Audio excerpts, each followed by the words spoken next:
Okay, so this is our Makiwara setup.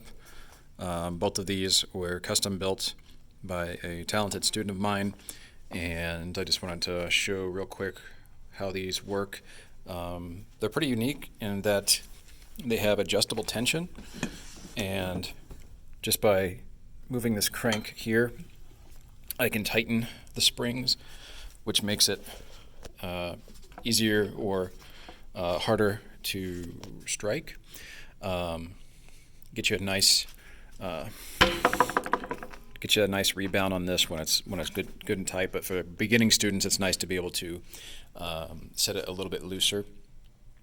Our other board here is one I've talked about, mentioned it in some comments, but it also is adjustable by tightening down the screws on this. But this is actually an interesting one that he built because it's got a giant spring here on the bottom, and so basically you can push it in any direction. It's kind of hard to see with this video, but this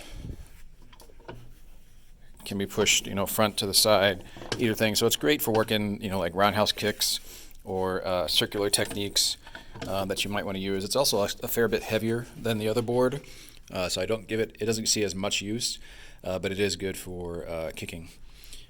So that's kind of our setup here.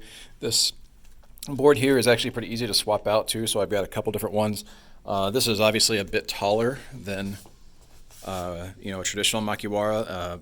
Part of the reason being that we have a great variety of heights in our dojo. We have some very tall people and also some very short people, and so I wanted to be able to have a setup that would allow for some variation in how they do their techniques, but also it allows for some variation in how you strike the board.